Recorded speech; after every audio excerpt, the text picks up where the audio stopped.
This is a circle jerk of conspiracy with me, Johnny Vedmore over at NEWSPASTE, and I'm here with some friends. Can you introduce yourself, please, to the audiences out there? Hello, I'm Rhys, and this is, Adam, indeed. and we are not Adam Indeed. That's not his name's not Adam Indeed. It's just Adam. He's just saying Indeed. But we're the two hosts on the Schism. We've had Johnny on as a guest on our show before, talking about Bill Gates mainly. Yeah, and your deep history into famous figures as far back as King Henry VIII, apparently. Yeah, covered a bit of Klaus Schwab as well. But today always we're like a going to bit of be, but today we're going to be taking a deep dive into everything Epstein, or at least what led to the road to Epstein being taken down. So we have to ask you, Johnny, where did it all begin? Where do we start this story from? Because you need to lay a lot of groundwork before we get anywhere near. At grassroots level. Yeah, grassroots level. Thank you for having me on again, and thank you for being part of this. I mean, this is a joint thing going out between the Schism and NEWSPASTE, and I find that just to be something that I'd like to see going on over and over. I know my guys are going to love your work and vice versa. So we got to get something more going on from this. This road. I mean, we all know that Jeffrey Epstein was a dirty pervert. Yeah, we all know that he loved young girls. He liked them like the famous A&P grocery heir, George Huntington Hartford II. He liked his girls prime. So 18 was too old for Jeffrey Epstein. And he built up a network. He was more than just a child trafficking pedophile, but he built up a network that allowed him to see girls and have girls brought to him on a regular basis. And a lot of that was where a lot of people like me started off. I was already looking at a lot of the people like sex in politics and, kids going missing and what's happening and all of this scandal. And it's obviously a place where when you start doing journalism, you gravitate to, you can't help but to, it's like, oh my God, look, so-and-so had sex with so-and-so. And when you start to discover that there's politicians having sex with children, then you're like, oh God, okay, now people should be pointing at that, but no one's pointing at that. And you go through it and you kind of like unpick it. Yeah, I know, isn't it? And it's probably been the same for most of history, human history, that's been the norm to an extent. And it's hard to get a grasp of, because you see something like that, it becomes so visceral. You understand something like that, it becomes so visceral. You're like, oh my God, how dare these guys? And you get angry, and then that puts a cloud over most of the like your logical mind, stops you thinking rationally. And what my type of journalism, what I do is I kind of I spend 2 days being angry with the subject, and then I go on and just kind of like say, okay, what's the next step? What does this all mean? And what does it really look like? Is it just like constantly, because at the moment we've got in my day, Jeffrey Epstein's hanging around in his home in Palm Beach, say, and Ghislaine Maxwell goes out, grooms a 14-year-old on a park bench, who's on lunch break from school, takes her home. Jeffrey Epstein has sex with her and then sells her off to his friends and etc. But that's just like that simplistic view, of course, just didn't happen. It wasn't like that. It was a big operation. And one thing that I really was surprised at when I looked at is that 99.99% of the girls' experiences, so the assaults that happened, the sexual assaults that happened against young girls, were Jeffrey Epstein himself. They weren't presidents, prime ministers, CEOs. The people who were given to those guys were usually over the age of 18 and were usually very much defined part of the network, somehow being paid by Epstein for their services. So that becomes really murky world. And those two worlds have been purposely mixed up. So the amount of young girls who have been raped between the age of 14 and 17, who have had no ability to consent, no option to know what was going on, were were groomed into believing that they were going to be given a place in an organization where they would have a career, that they could be a model, all of these different things. And then all they'd have to do is start by giving massages to this billionaire, and then they would, they would be put into a room though, and they would turn around, and Ghislaine Maxwell's at the door, who's groomed them and brought them in, one of the ones who's groomed them, and they can't get out, and then they're stuck in a cycle. Then they're sending cars around their house, and suddenly they're being phoned on their phone. You right, get in the car, it's outside, and that car is going to be going backwards and forwards to Jeffrey Epstein. What he did was awful. But he wasn't only doing that, of course. That was his. We're able to examine his sex crimes from, say, started between 1990 and 1994.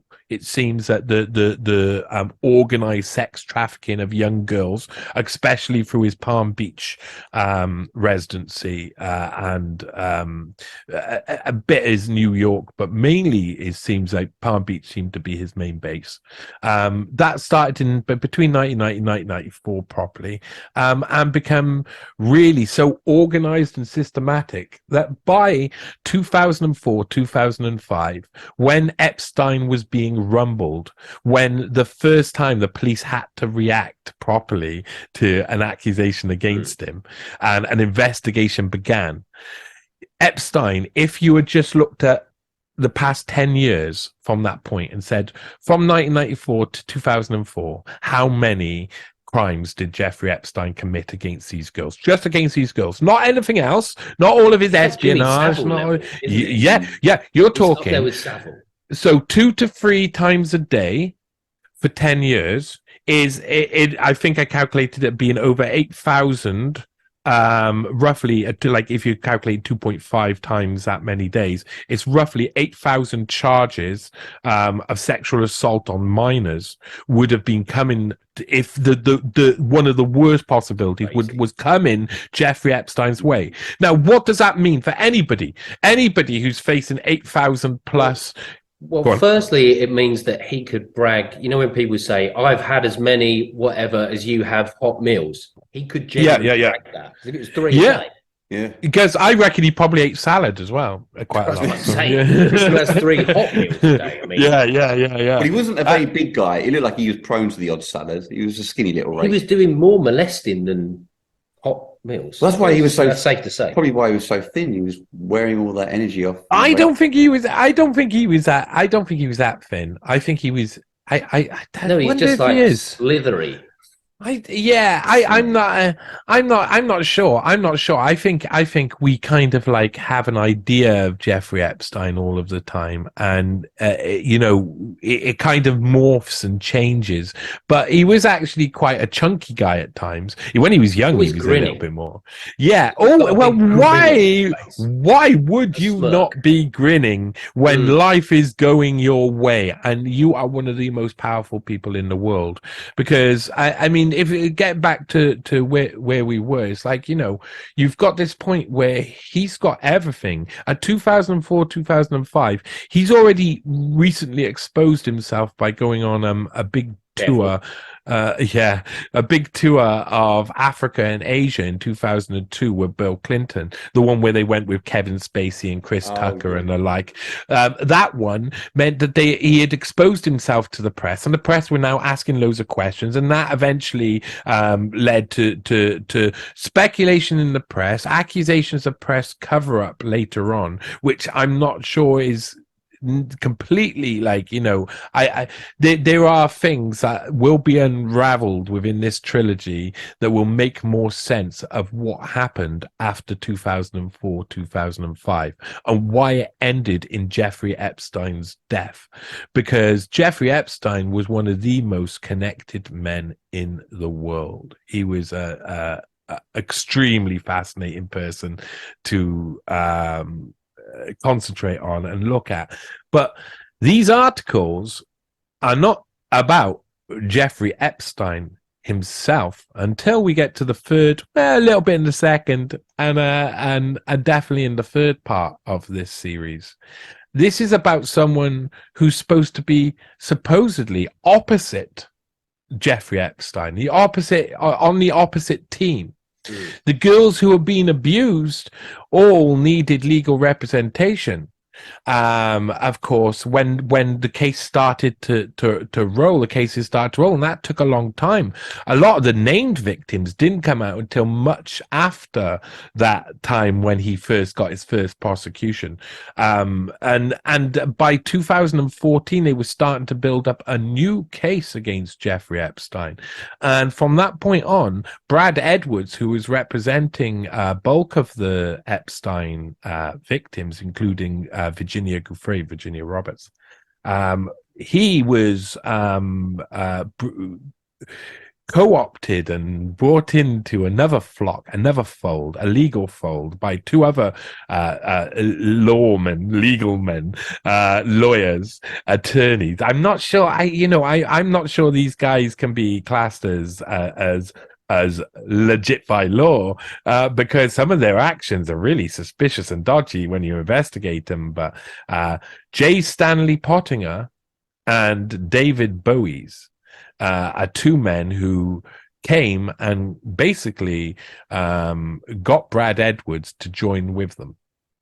And from there came the case against Jeffrey Epstein eventually, and eventually came the takedown of Jeffrey Epstein. Finding out what was actually happening, I've been involved with victims of Jeffrey Epstein. I've talked to the victims, some of the victims. I've written about the case in depth.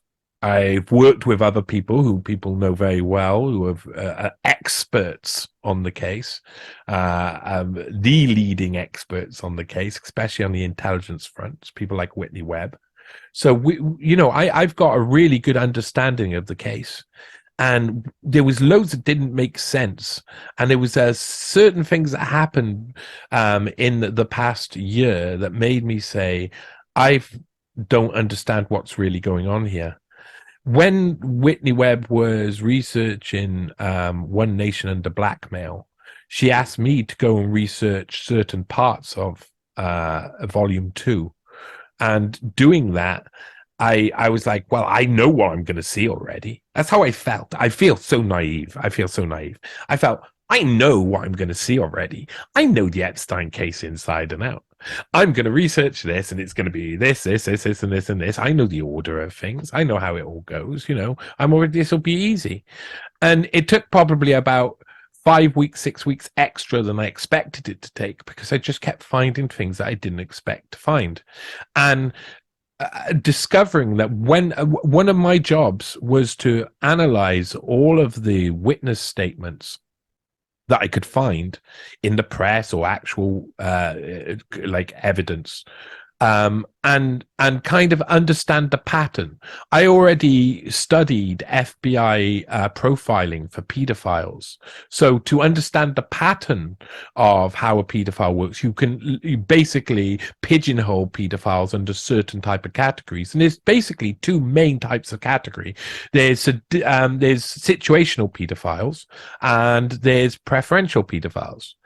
Preferential pedophiles prefer younger mates. They see young people as potential mates. That's what they see. That's their preference sexually is to children.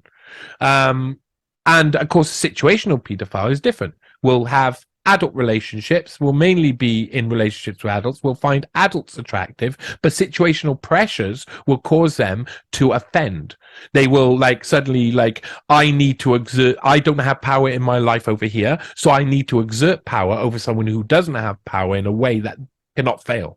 That's the psychological idea of how situational pedophiles come. And then in those categories, there's different categories of offenders. So one of the... Then you've got Epstein.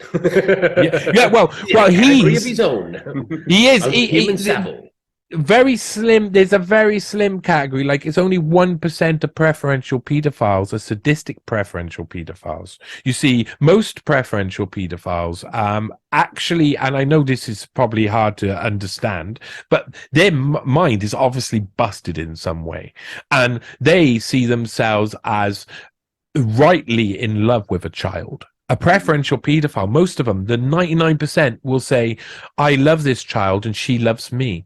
and I can give the best to that child, and the child loves me back, and it's a proper loving, and that's how they rationalize it in their mind. But it's easy to rationalize that way because their mind works that way, so it feels natural to them for it to be that way. But it's usually from a trauma that's happened in childhood during brain development that stopped their brain developing the normative function that would lead you to finding more mature mates sexually attractive eventually. And instead they're stuck in this sort of place of once upon a time, and in a sense it's a projection of their own want to cradle their own trauma that they suffered through childhood. That's the majority. But then there's a really slim amount of preferential pedophiles who are sadistic, evil, horrible, even slimmer, who are murderers, who will rape and murder children. And we hear about these ones really loud. We see them in the press. In Britain we had Jamie Bulger was an example of that. I mean, one of the kid, for people who don't know about Jamie Venables. Bulger, he was like 3 years old, and the one guy, I think it was Venables, was the one who was he was the sadistic preferential pedophile. So you can see the difference. One's led, he might not even be a pedophile. He's like he's a kid. He's in a situation has coerced him to doing this behavior. But the other one has offended over and over again afterwards and has been caught offending. And played it on the child play movies. Yeah, of course, that's it. There you go. It's all Chucky. It's Chucky all the way down. So I mean, trying to catch up, and this is a complicated case. So explaining this sort of stuff, you have to often explain how pedophiles work and what the different type of pedophiles are, and where Jeffrey Epstein and Ghislaine Maxwell work, because it's really rare. Where female pedophiles, we already know, is less likely. It's not completely rare. Some people believe it's more common than actually believed, but that women can hide it more because they have much more closed access to children. I don't know if that's true, and by the looks of violence and aggression, it seems to be 8 times more likely in a man. So maybe that's in relation somehow, like sexual violence or abuse is like somehow related. I don't know about that, but Ghislaine Maxwell and Jeffrey Epstein both seem to fit into they're narcissists, they're sadistic preferential pedophiles. They combine together and they might have sex with each other, but they both have a preference for younger partners of about the same age. So for them to link up together makes a hell of a lot of sense. Now, for Ghislaine Maxwell, it might not have been like all sexual stuff. It was like a sexual power. She would get turned on by the power she had over other people. So bringing girls to Jeffrey Epstein was a sexual kick within itself in that sense. So him as well, I feel like. Most definitely. So you don't want to call them a dream team. No. They don't want to. They don't want to find each other. No. They are, the nightmare duo. But completely. If they're pedophiles, they're a dream team of pedophiles. The Ghislaine Maxwell and Epstein, that would be the best way to describe them. If your goal is to groom and molest as many young girls as possible, then these guys are possibly some of the best in the world who have ever been caught. Because she's such a key component of it as well, because being a female, she could get, it was mostly young girls, right? I mean, she was getting the young girls' trust, and then she's like, you described, her just kind of by the door or watching, whatever. Yeah. They most of them, I mean, this is repeated. Kind of impossible without her. We got to go on, but listen, this is repeated over and over in witness testimony, and this is the point I'm trying to make now with explaining a lot of this as well. When you see repeated over and over again that girls went into a massage room, found a naked Jeffrey Epstein, or Jeffrey Epstein in a towel, then he's revealed naked, they would turn around towards the door as the first thing they would do nearly every time. It's like an automatic reaction. And multiple times you hear Ghislaine Maxwell is standing at the door. So it's a pattern of behavior, a pattern of criminality, a pattern that you can say that is their profile, part of their profile. as part of what they do. She went out and groomed either young girls who would groom other girls or girls directly. Like there's stories of her doing that. Some of them, I think, though, are from people who now, after the information I've received, you should take with a pinch of salt some things. It's really easy when you've got two offenders like this to then suddenly throw in a load of accusations here and a load of accusations there to try and make a little bit of money. Now, here's another bit.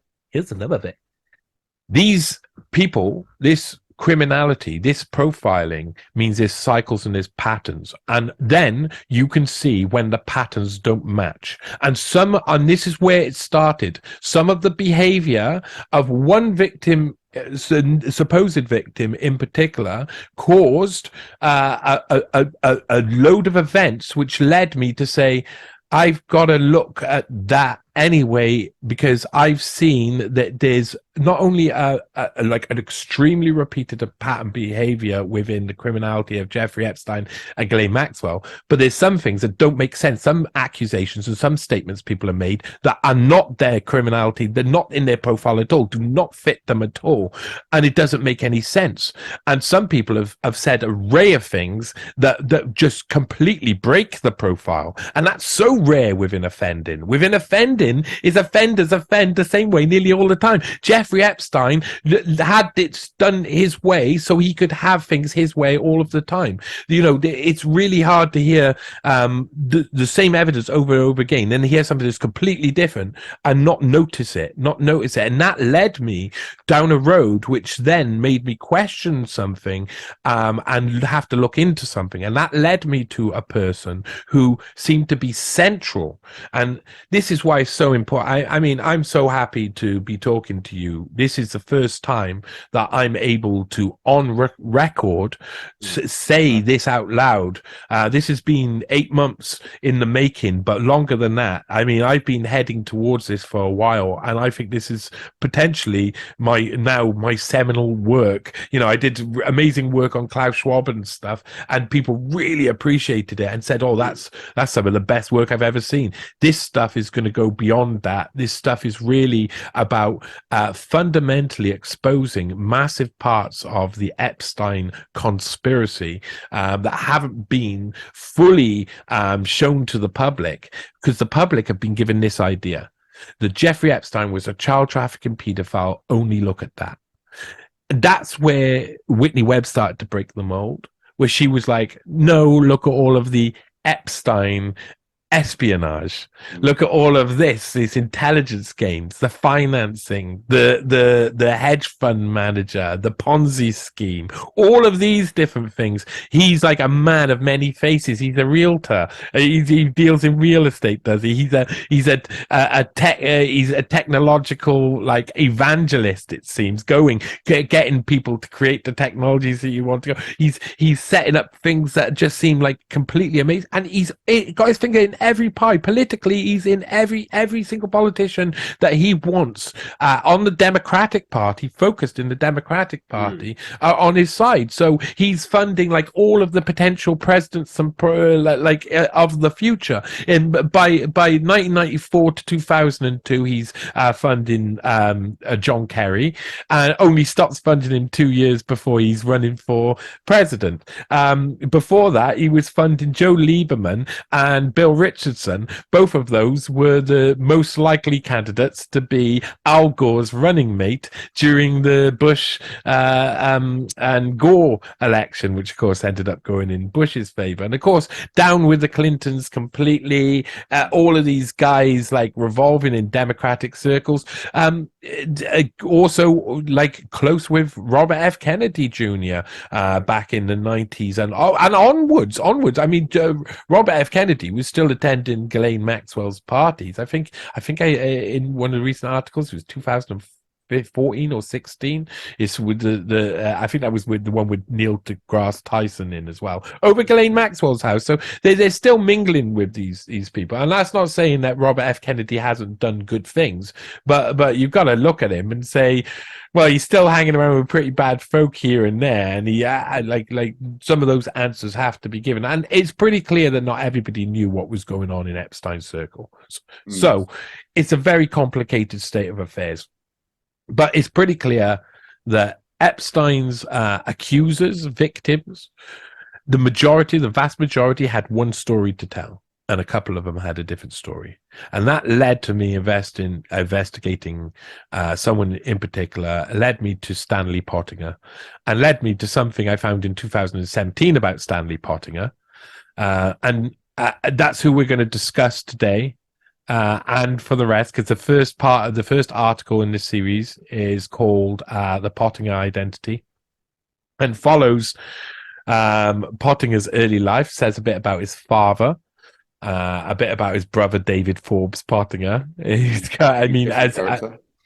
Extremely. I mean, you guys have read the first article. You're the first people outside a very small network to have read that first article. You'll see all of them first. I mean, the first one's like, wow, what an amazing adventure. The second one's like, oh my God, who are these people? And the third one's like, you just can't even believe that this is real anymore, and it isn't. It's all made up. It's gonna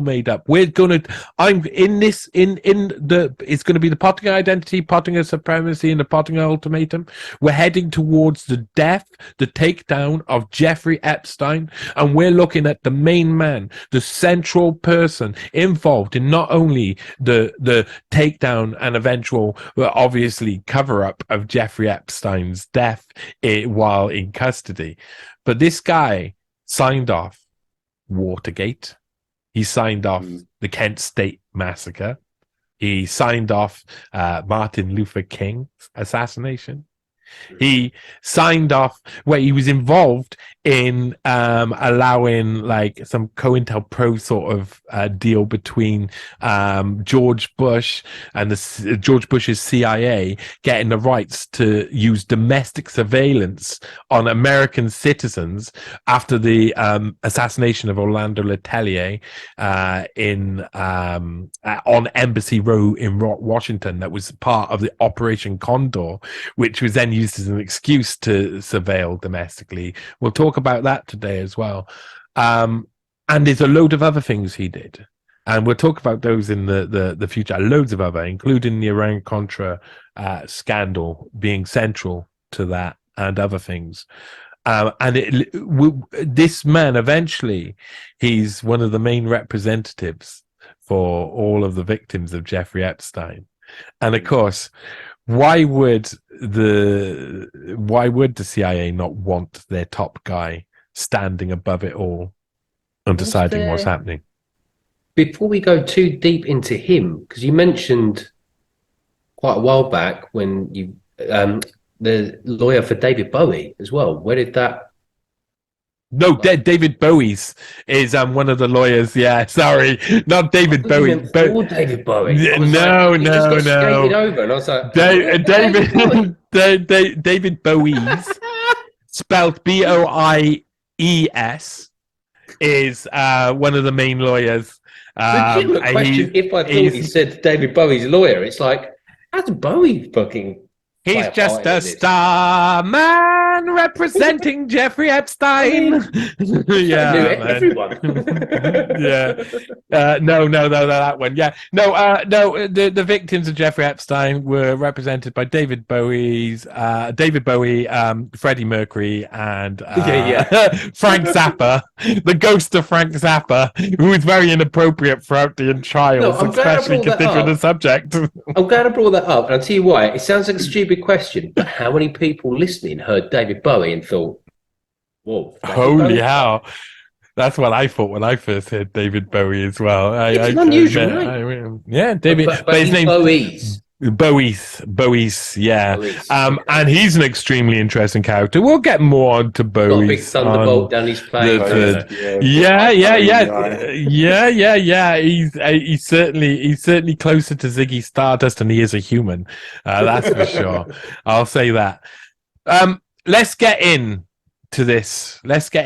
I want to share some of the source articles today and tell you a little bit about the story, because of course we exist not only inside our own channels, but we exist inside this article too. The people who can read this article will find this conversation within the article, so that you can have, they can have so you can explore the article with us here. And that's a really important part of what I do as work. I want people to see some of the sources and some of the conclusion is not just for just come to me. There's a load of evidence that backs it up. So we're going to go through, and some of it I'll skip over quickly, and I'll talk you through it. Each article has its own like separate sources and separate points where it's like, oh wow, that's a really interesting piece, or that's a really interesting piece. And some of it is really central to understanding how these people are involved. But Pottinger is our main guy we're looking at, John Stanley Pottinger, though we will take a diversion pretty early on. So I will share my screen with you all now. And here we go. So you can see that, guys? Yes. See where we are? I bet you don't see where we are. Let me see where we are. Here we go. Pair of underpants. The Dayton Club. I know, this is brilliant. This is the Dayton Daily News. So we're up here on page 10 of the Dayton. Oh, look at this girl's face. And this is one of the joys of looking through, looking for this sort of like information, trying to track down the truth, is you have to spend a lot of time in old newspaper archives and the stuff. And these are really nice to look at. But basically, I'm introducing you to a name here. This is 1954. And here you see John Pottinger. Now, we're talking about John Stanley Pottinger. And John Stanley Pottinger went by the name Stanley Pottinger. His father was also called John Pottinger, and this is that John Pottinger. John Pottinger was an insurance man. He was also part of the Dayton Rotary Club, amongst other things. And as you go through time, in 1953, they're talking about John Pottinger here in the Dayton Daily News. Again, they're talking a lot about John Pottinger in Dayton, because that's where he's based and that's where Pottinger was brought up. And here it says, like, you see John Pottinger of 121 S. Del Mar, they used to give them the address in the newspapers back then, has a boat, entered in the regional sailboat races a Sandusky Saturday. Pottinger will be bidding for one of 15 top positions, and this is something that comes up over and over again. Now, his family was originally from Racine. I think that's how you say it, Racine, Wisconsin. But this is something you'll see. Another theme you'll see. John Pottinger liked to sail. He was a yachtsman, and he used to take young John Jr., which I don't think he was called John Jr. I think they could just called him Stanley Pottinger. He used to take young J. Stanley Pottinger out on his sailboating trips. But by the time he was 48 in 1958, John Pottinger dies after heart surgery. Now, there's quite a lot in the article that explains about who Pottinger is, and at this point in 1958, his son, Stanley Pottinger, is going to Harvard. So he's in Harvard at this point, studying law and starting to study law. And he had just gone he had just traveled around, I think they had actually gone to Soviet Russia in a yacht, had sailed to Soviet Russia in a yacht just the same year as this. And when they had returned, John Stanley Pottinger was giving speeches to a room full of adults, I think it says, a room full of adults, this young boy who was about 17 at the time, about what it was like behind the Iron Curtain. So obviously there's not many people who are taking their yacht and sailing during the peak of the Cold War, 1958, from America over to Soviet Russia. Do you know any who just like, that's something we're going to do and go back and no one's going to question it? By 1958, So by the end of 1958, he dies.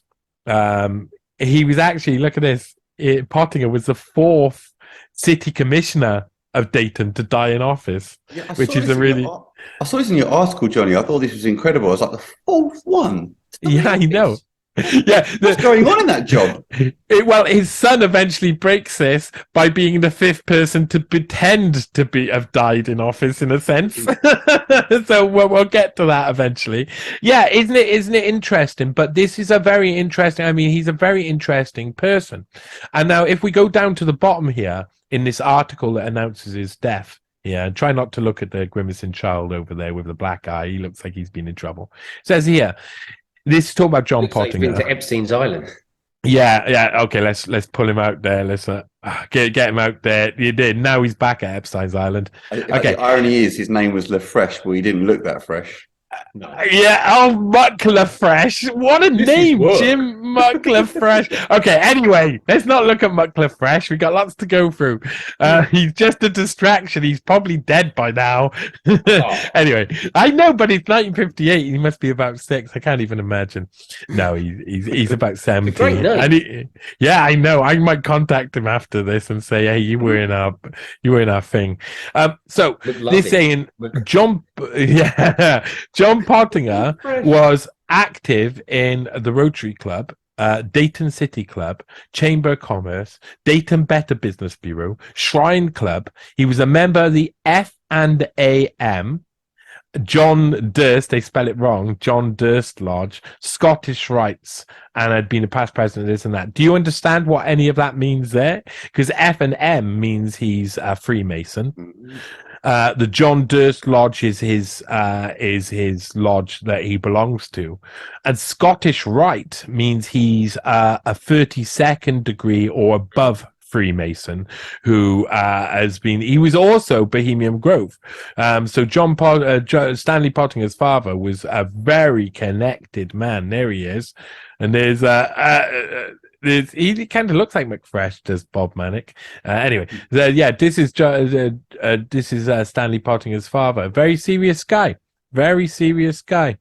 and they mention him about his role and what he did.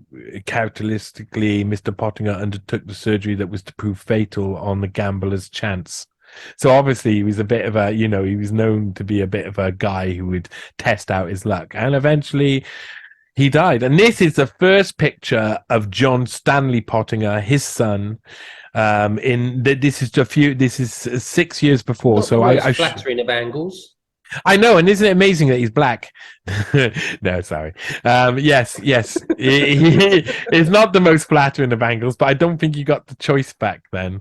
It looked like their heads had been crushed in like a vice.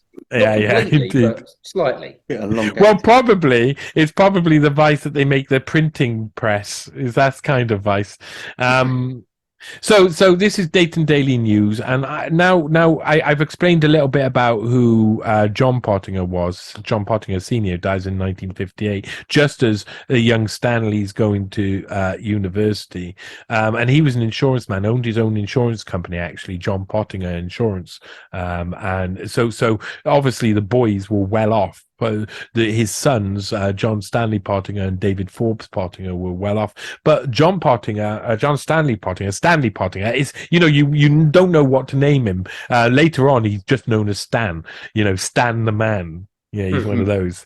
Definitely the Stan the Man. And here it shows that he's from very young age, Junior Red Cross officers elected. And there you go, Stanley Pottinger, sixth grade student at Washington School, was elected president of elementary school division. And these awards throughout his schooling would go on, and through college would go on as well.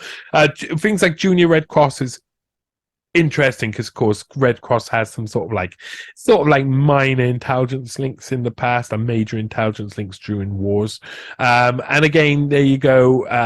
He's off in 1955. He's one of 5 Dayton youths heading for London for something that is about to attend the Baptist World Alliance in London. So he gets his chance to travel a bit around the world. And here on the 11th of November 1957, a year before his father's death, They're talking about 10 teenagers saluted by the Optimist. 10 Dayton youths were selected Saturday as typical teenagers as the climax at Optimist Club, a youth appreciation week. So they're being appreciated. And here you go. This is the Optimists. These are the 10 Optimists. And there's John Stanley Pottinger. And you see, sometimes they call him John Pottinger at this point. Later on, past when he's in the Nixon administration, then he's J. Stanley Pottinger nearly all of the time after that, and then he becomes Stanley Pottinger, and then he becomes Stan Pottinger, and that's partially goes through, I think, him wanting to leave certain part, like having to change his name slightly. Funny seeing teenagers like that, like teenagers. Yeah, I know, and it makes me want to put the hyphen in. But I'm excessive hyphen user. It's a new word. I love them. Bear with us. Yeah, yeah. How about you, teenager? I am like you. I am an adult, and you are a teenager. Yeah. I love the smoking ad, by the way. On the previous page, it said "smoke for pleasure." Yeah. A lot of that. I mean, going back in the past is fantastic. But this is to show you that John Stanley Pottinger, he was constantly selected for all of these. Like, you're amazing. What an amazing youth this guy is. Look at this young guy. Students visit city and county officials, and here's a young John Stanley Pottinger again in Dayton Daily News, and he's smiling. Do you reckon this is McFresh when when he grew up? He's like McLovin on steroids. Yeah. Raised eyebrows. McFluffin. No, let's not go any further. Le Fresh, so he's got the French. Yeah. Even more sleazy. That's a sleazy smile. There's one of the officials in power during the 40s and 50s. One of the I was guys looking at her name tag. Honest. Yeah. I got chloroform in my back pocket.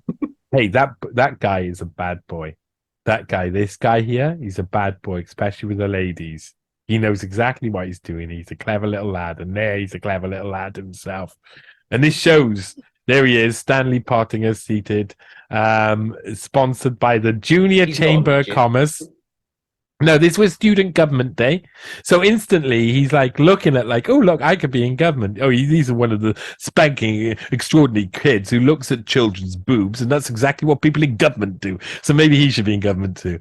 And by this point, 1958. So this is before his dad dies. His dad dies in December 1958. This is as he's going. He's Wilbur Wright man. So Wilbur Wright is a school in Dayton, Ohio that he goes to, and he becomes like, he is everything.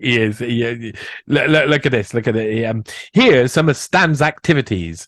The 3.4 scholastic average of 4 points possible. Football co-captain and all-city quarterback. A letterman in track. President of the Junior Citizen Service Club. Chairman of the board of senior class. President of the National Honor Society. Voted outstanding senior by classmates. And if you go to other articles, there's even more and more. So he's obviously heading towards great things. He's obviously, and the Civitan Junior Civitan International. This is the group that they're talking about, and they're described. This is one of the things he did. Junior Civitan. I can't say it. It's one of those words you can't say. Yeah, whatever. Don't make me look bad.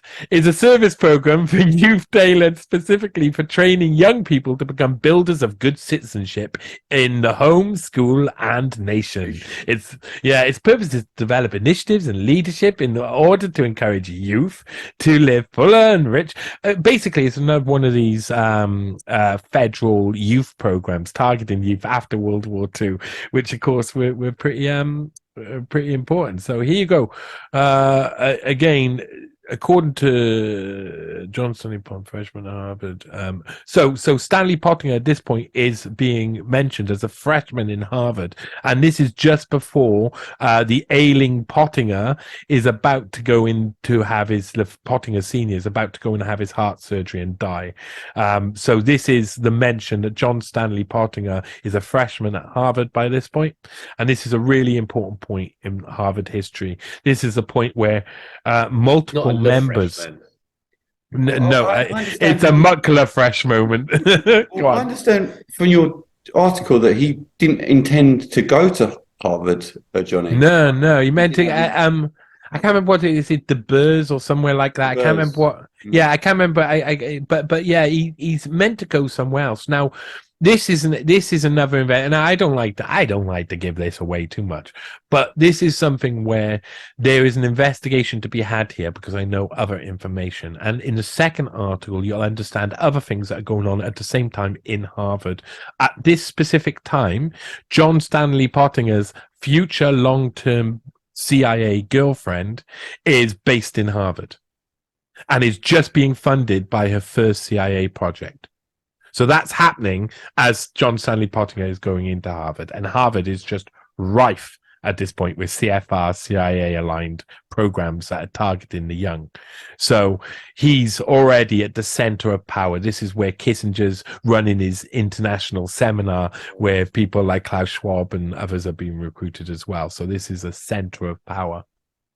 And, he talks about his being at Harvard. They put him forward.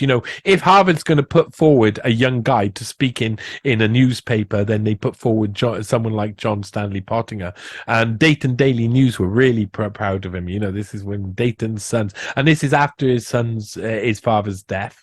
And there's a little quote, a little thing saying, meeting students from all over America and the world is counted among Stanley Pottinger's memorable first-term experiences at Harvard, where he will major in government. Eventually, he'll do law as well and go practicing into law, but then into government. He has taken 5 subjects: astronomy, English, logic and rhetoric, French, government, and general humanities, of course. They don't miss out on detail with this guy, do they? No, they don't. It's a perfect bill of health. Extremely interesting that they don't. Extremely, because most people, they do.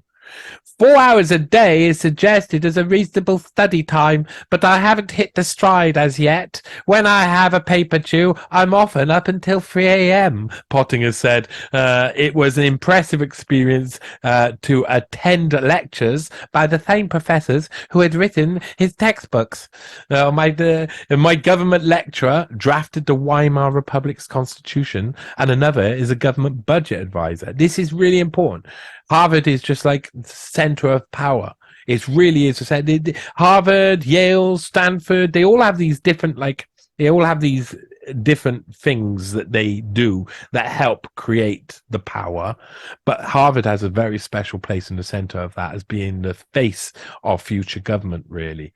And I'm sure that will come. I like the way he had like a gleaming review, but then when he opened his own mouth, he revealed, when I got a paper due, I'm up till like 3 a.m. Yeah. When I got last minute. Well, I got a paper due. I'm shitting myself. Oh yeah. I employ Afghanis to do my homework for me. Oh, I should have said that. No, anyway. So here you go. This is an example of some of the stuff he did. So the following year. Got light up a blunt, sorry. Stanley Pottinger of Dayton has been appointed to a special committee of Harvard Student Council to consider all aspects of the athletic program. So even within Harvard, he's being given again. He's the board of the board. He's the chairman of chairmans. He's the all-star this, all-star that. He's one of those guys. And he's obviously, these people get noted. But now we're going to change tack. We're gonna start talking about his brother, because his slightly older brother is following. I know. I love these. You'd be really gutted, wouldn't you? Oh, I got my face in the paper in my bridal dress next to a big onion. Yeah. I mean, if there was a misprint, it could be on her head. You can really smell the photo. Yeah. I read best. That's not what you want next to your head. I read best. Yeah, with chlorophyll. Get your bride today with chlorophyll. Oh no, that's chloroform. Anyway, so close enough. But close enough. So this is announcing. It's an easy mistake to make. Yeah. Easy mistake to make. We're back in the Dayton Daily News. we've gone back a couple of years because I want to introduce you to a name here. Because here, Brent Pottinger vows spoken in Linden Avenue Church, and this is in a double ring ceremony Saturday at 7:30 p.m. Miss Martha Jean Brent and David Forbes Pottinger exchanged wedding vows. So this is the marriage of David Forbes Pottinger and his wife. And we're about to learn about David Forbes Pottinger, hence the first article being called The Pottinger Identity. Because here you go.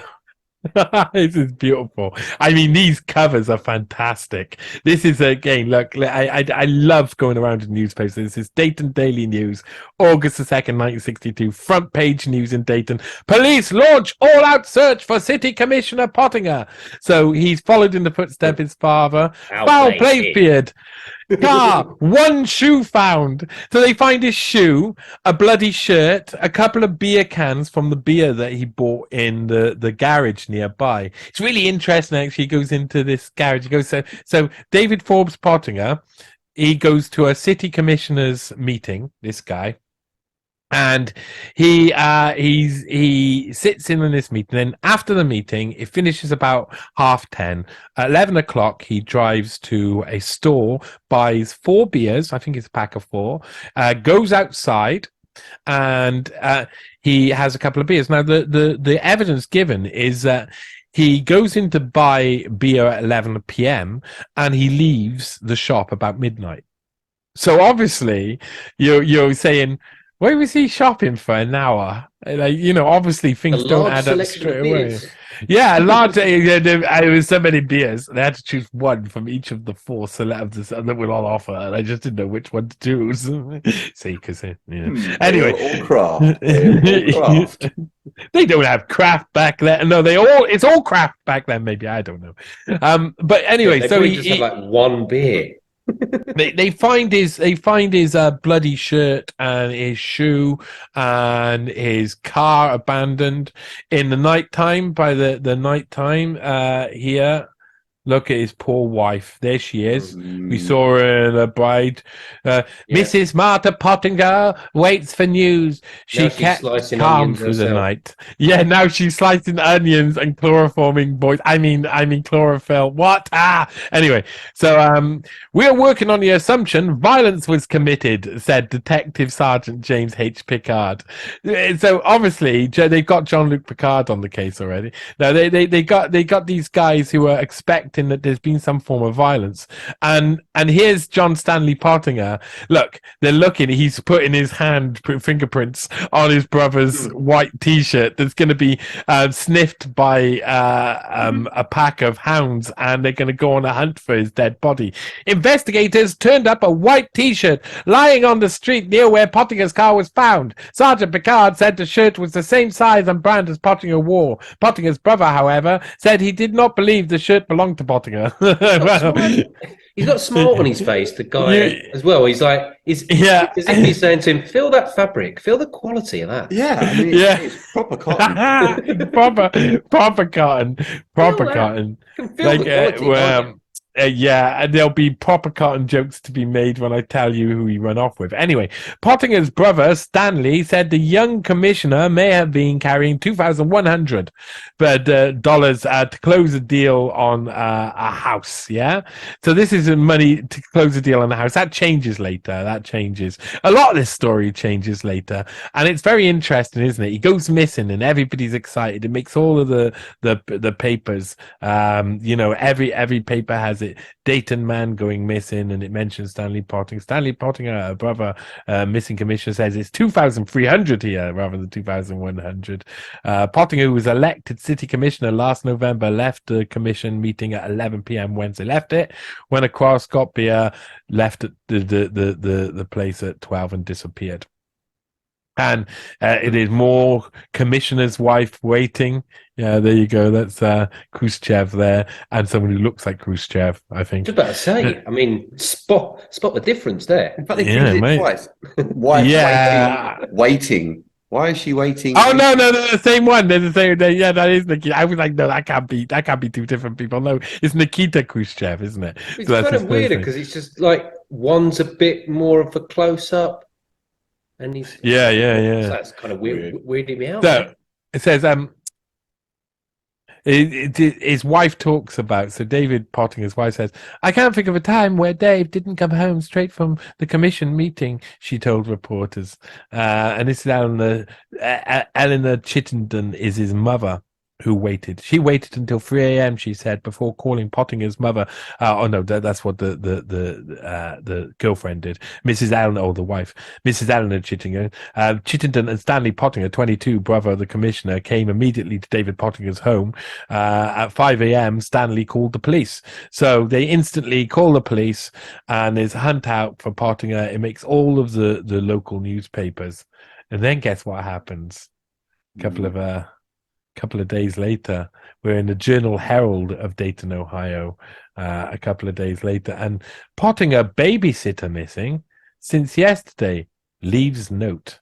Message from girl says she'll write. I like that. I'll write you, mother. Quite dismissive. She'll write. Yeah. Not connected to disappearance of commissioner, family says. So obviously straight away people are saying, wait a minute, this girl goes missing. They left no stone unturned. They're talking about David Pottinger's look at the search for David Pottinger. East End search for traces of missing city commissioner David Pottinger. Yesterday included wells, the riverbank, wooded areas, meadowlands, and pits like the one municipal judge Cecil Edwards and his Boy Scouts are searching here. In fact, 300 Boy Scouts were set out to comb the area. There you go. So Scouts comb area of East Dayton, 300 Boy Scouts in futile day-long search. They can't find him. Where is he? Well, he's not with Cheryl Vandervile, is he? Because she's his babysitter, and that would be inappropriate. Love the fact that it's like no stone left unturned. We're going to get the absolute best on the job. Yeah, please call the Scouts. Yeah. Call the Scouts, and we're actually there's one stone over there. That stone over there has got this babysitter marked on it. No, we won't turn that stone over. Let's not look over there. No, the Scouts can't handle babysitters. They're just too sexy. Right. Anyway, okay. So 2 days on from that, relatives waiting, hoping, praying, but no word. And there you go. There's more. The Daily News staff writer are writing about something very interesting. Watching, waiting, praying. That is how the mother, Sherry Vandervile, the missing 17-year-old babysitter for David Pottinger's family, described her vigil today. And for the wife, mother, and brother, the young city commissioner who vanished last Thursday, the story was much the same. We've heard nothing, said Sylvan Vanderville, Sherry's mother said.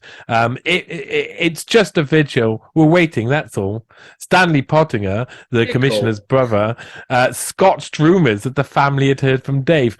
I wish it were true, he said. We've heard no word or idea of what's happened to him, but we're still optimistic. It's difficult to feel that way under the circumstances, but we're trying to keep our hopes up and etc., etc. So there's some questions that Vandervile and this girl and Pottinger, David Pottinger, go missing at the same time. And there doesn't seem to be anything now. The two in every article, the two cases are basically combined together in the same article. So it mentions Sherry in this and David in this, and it's again nothing was found when they went and looked in different places. You know, Pottinger, Cheryl met often, Grundish claims. So we're 5 days after the missing, a schoolgirl goes missing, or 3 days after the schoolgirl goes missing, and they're reporting that Pottinger met his babysitter often. Okay. Yes. Oh, yes. Stanley, brother of the missing commissioner, promptly branded the statement a lie. and added, "We won't dignify these lies by talking about them." And what are the lies? Well, the lies are her friends, Cheryl Vanderville's friends, and other witnesses said that he had been having a relationship with this schoolgirl for about a year, I think it was, and he had been meeting her at the Silver and Crystal Lakes areas in northeast of the city. That later comes up.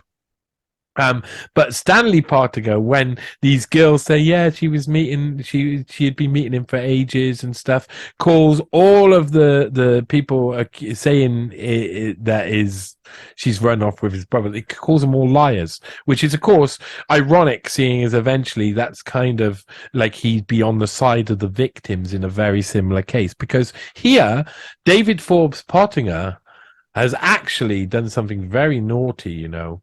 He's trafficked a girl across state lines for sex, an underage girl, quite similar to what Jeffrey Epstein did himself, which the irony must be, of course, noted. And the two Pottinger relatives interviewed by police. So by the time it got round as well to the 8th of August, they were already, we go back a little bit, but they were already questioning Stanley Pottinger and the father, his stepfather, about David Pottinger's disappearance, but none of it's mentioned. And then here you go, 17th of September. So over a month and a half later, tells of a beating. The Akron Beacon Journal reports missing Dayton official found in a Tennessee ditch. And David F. Pottinger, missing Dayton official, city commissioner, was found in a muddy ditch here today. He told a tale of being beaten by 3 men in an investigation of gambling and prostitution he had been conducting. So here he is. David Pottinger makes up a story. He says that, and this is amazing. He's such a douchebag. He really is, really one of the stupidest people around, because he makes up a story that he has amnesia, but he can remember all of the important things that he wants you to know. So now, there's not many times where that happens. Amnesia. Yeah, people don't see through it. Pottinger found David F. Pottinger, Dayton, Ohio, city commissioner, member missing since July 31st, convalesces in Knoxville, Tennessee, after being found lying in a ditch. Just found lying in a ditch. Police say he is an apparent amnesia victim. An amnesia victim, like amnesia. Yeah, amnesia goes around striking. Just crept up on me and mugged me. It's amazing. So again, there's other places. David Pottinger is surprised to learn his babysitter had left home. Of course he is. What?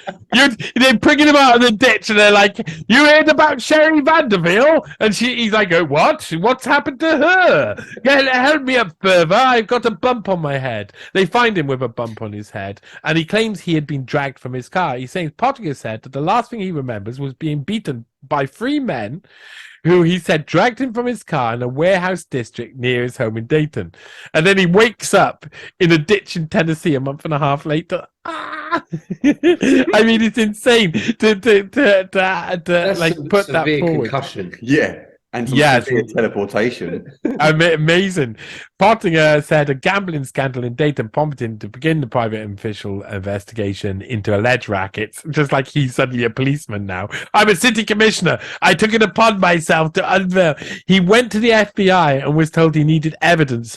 Now, this is a reoccurring theme. This will come up in the third one. People who say they went to the FBI, but not sure they did. The FBI record keeping is so bad that they use the excuse that there's no records to prove that there was a record. It's very bizarre.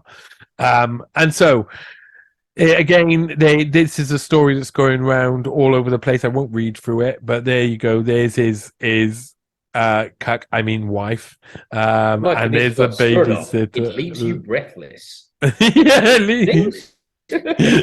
yeah, it leaves you breathless, speechless.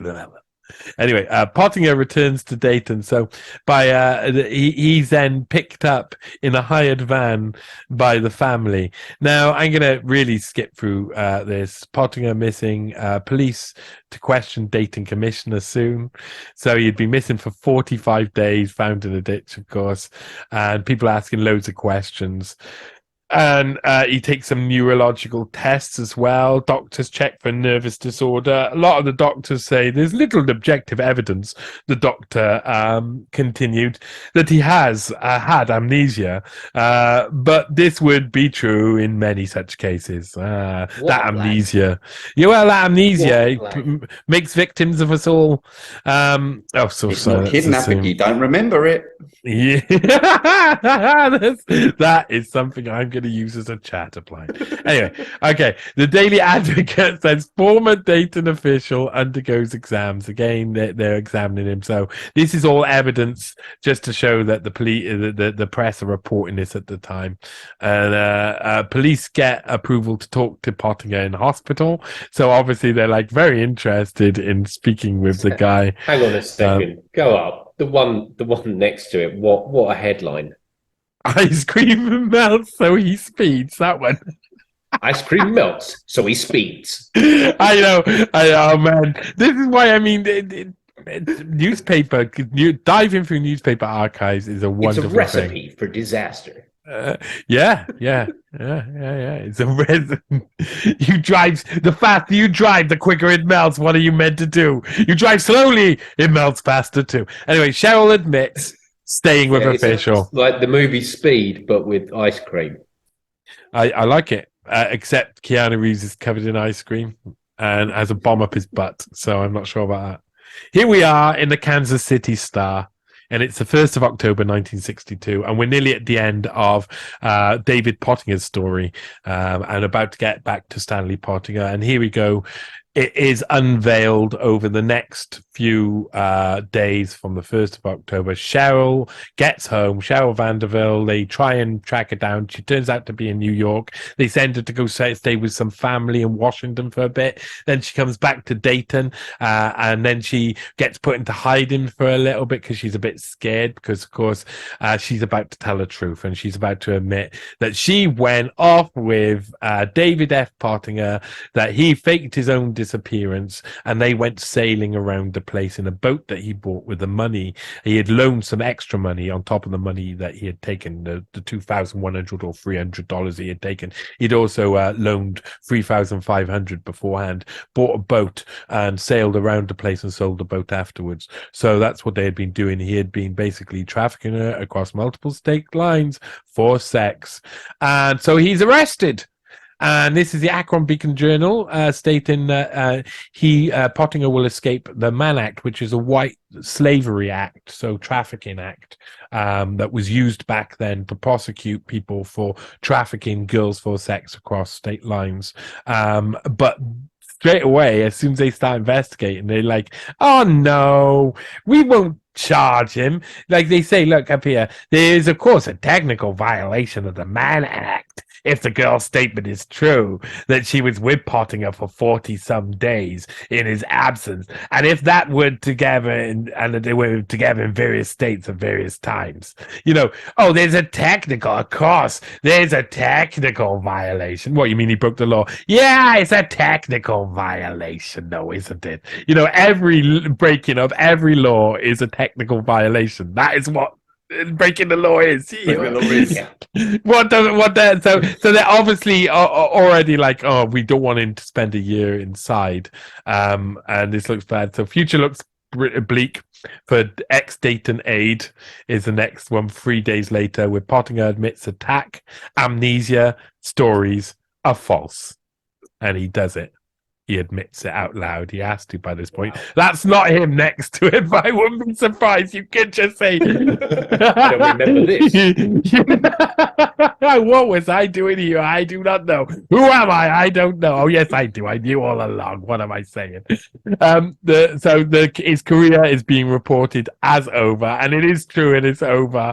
I'm gonna take you. I am gonna give you guys a couple of hints of where his career goes after this.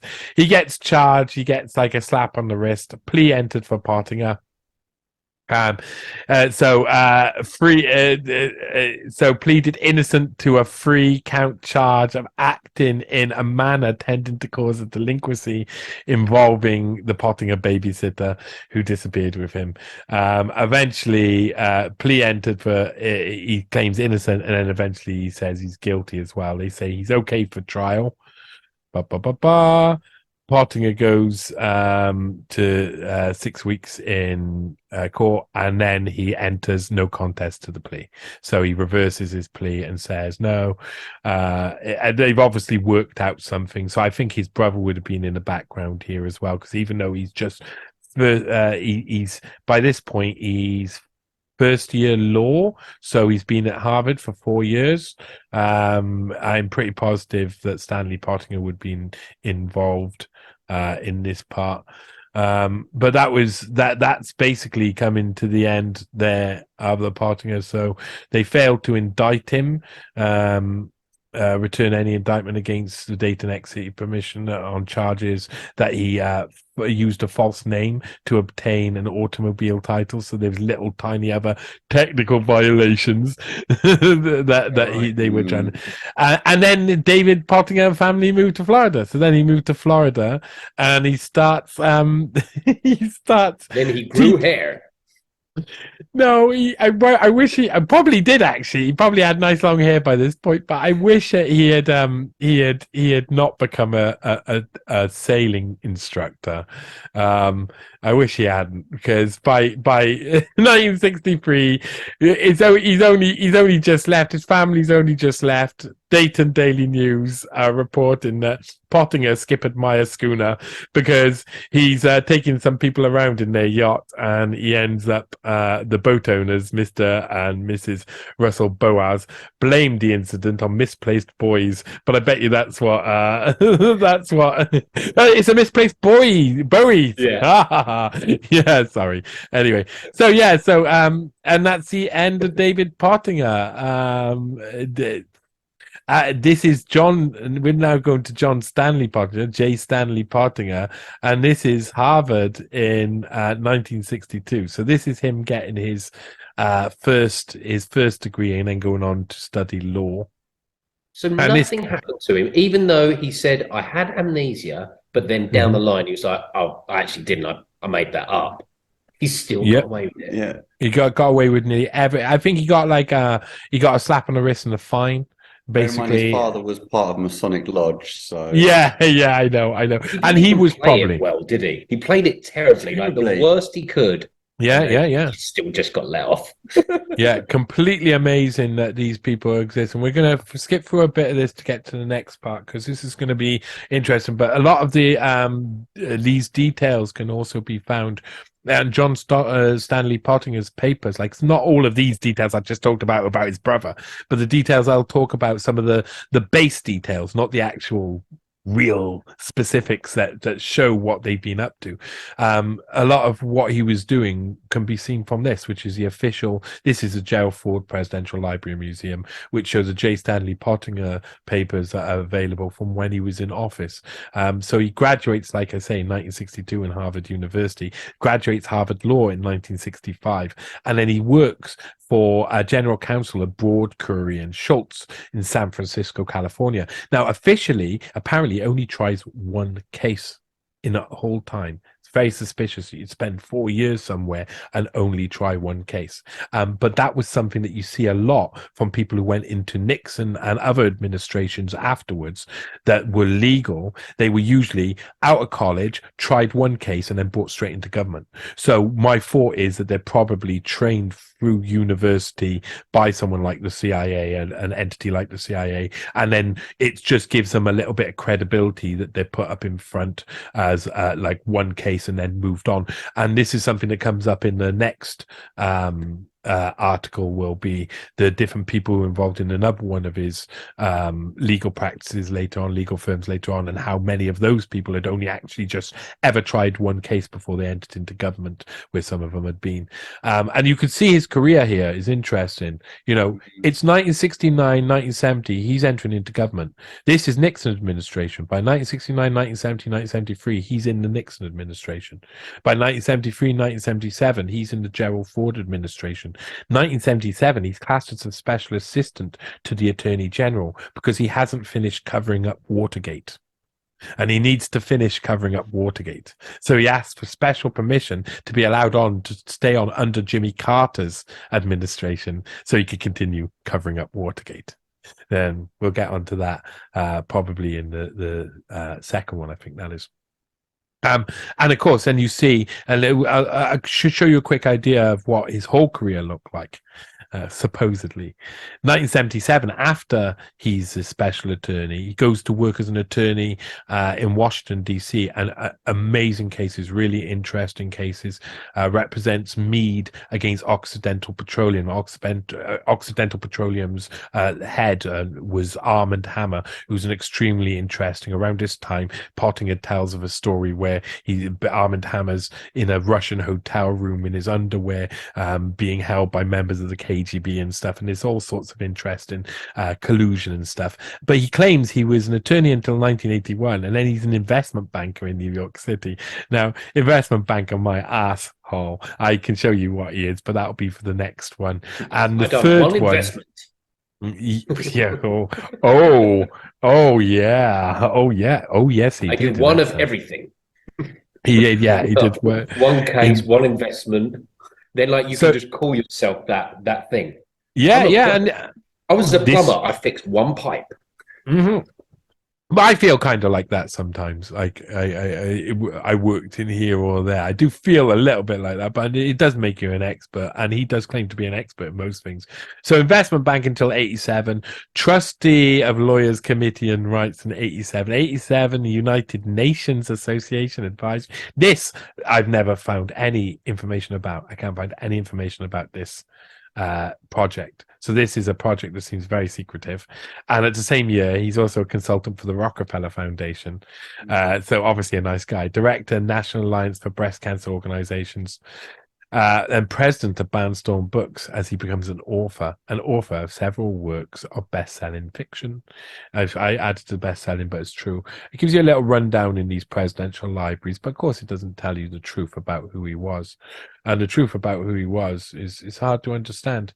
By 1970, he basically he's working for between 1960, what was it, 67 and 70, or 64 and 79. Well, anyway, he's working this legal company he runs one case with is Broad, Curry and Schultz, and they're an interesting one to follow around, but it's good to understand who they are. But he's also by 1967 he's also part of the Republican Party infrastructure. So here they mention Republicans have an abundance of likely entries to go against Myers in 1968, including John Mack, attorney banker and campaign coordinator, GOP, County Central Committee, J. Stanley Pottinger, lawyer, and County Committee Counsel. So he's already County Committee Counsel for the Republicans. And this is why, of course, he can get his place in the administration, but also his friends are all the Republican Party grandees eventually. So you'll start to understand that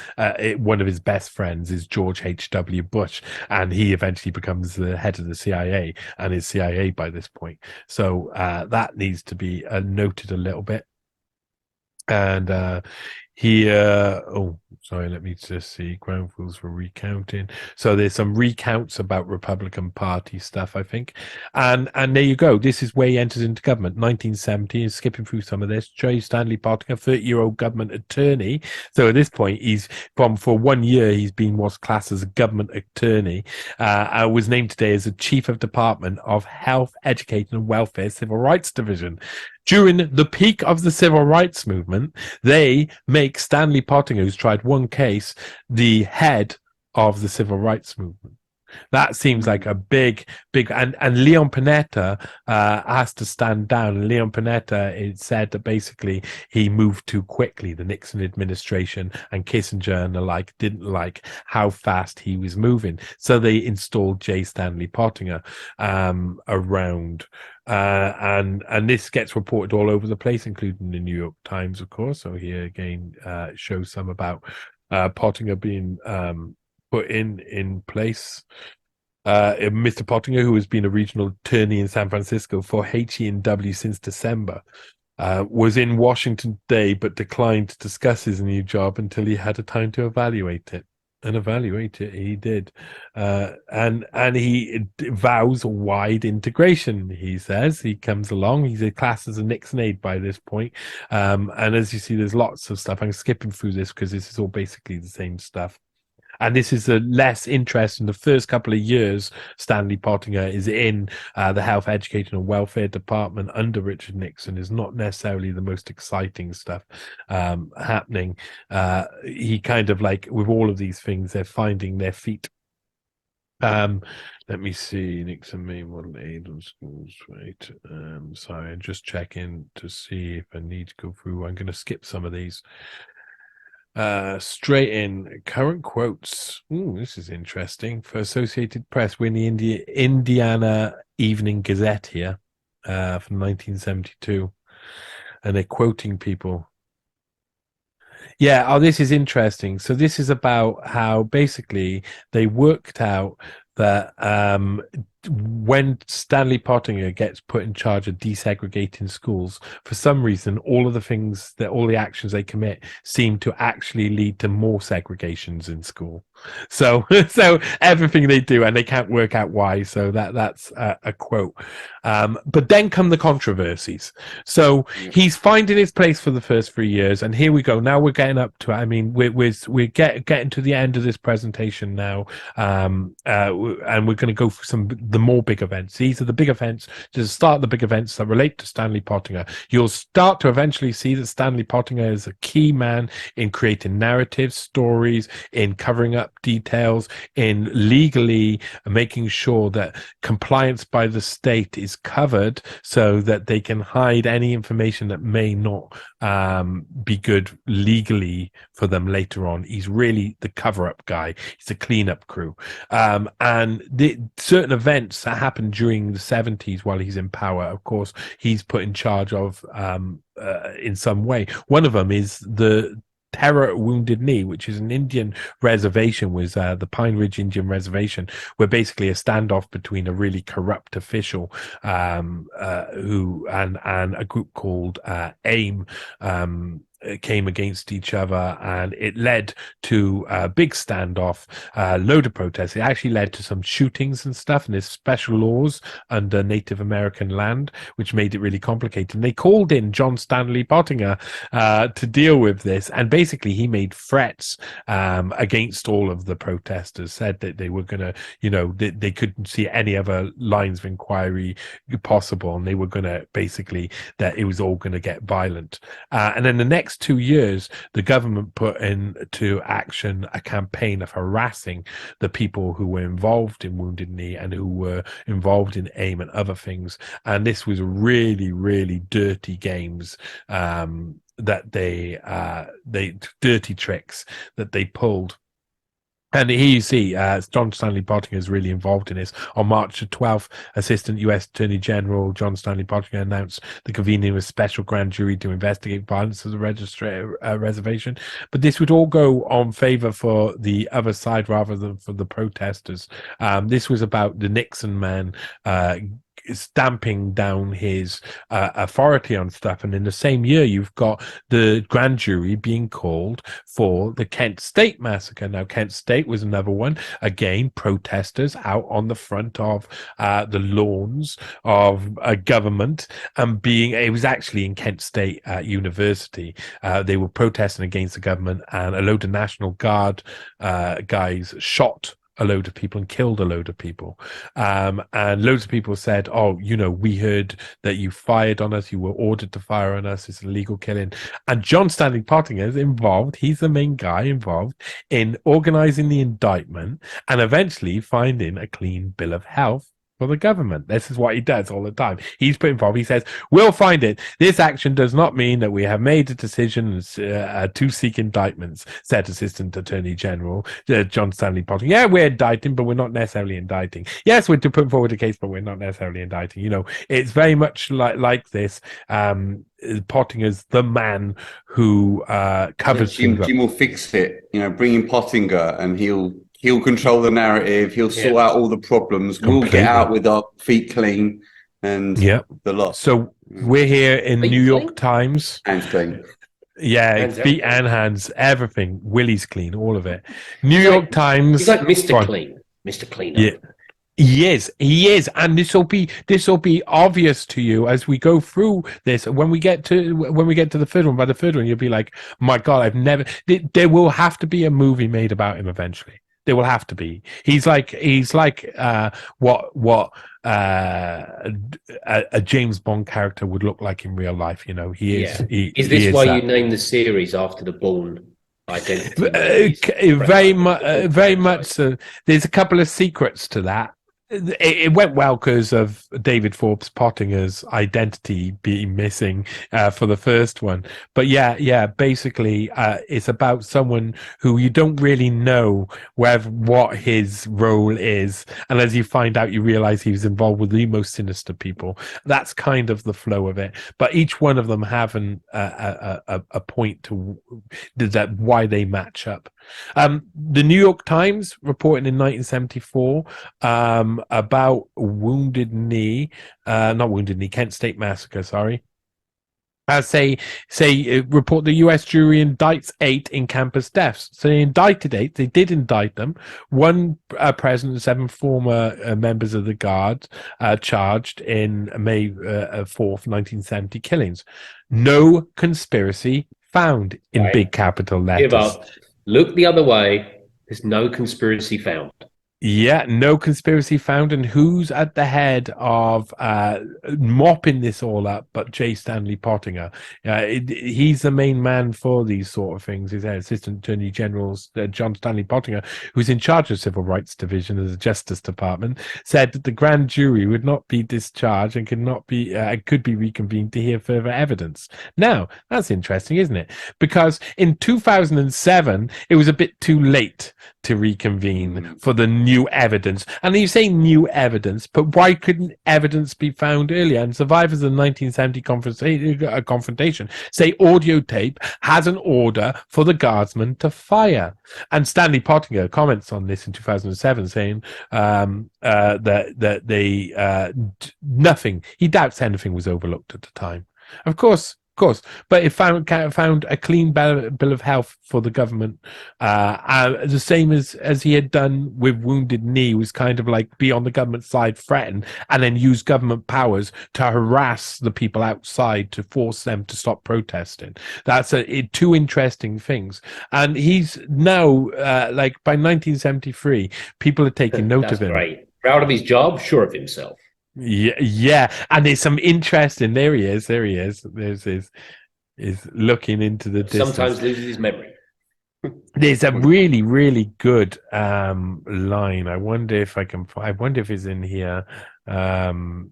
Plush off is the brilliant line about here you go. As an upper level Nixon administration official, he projects his stereotype.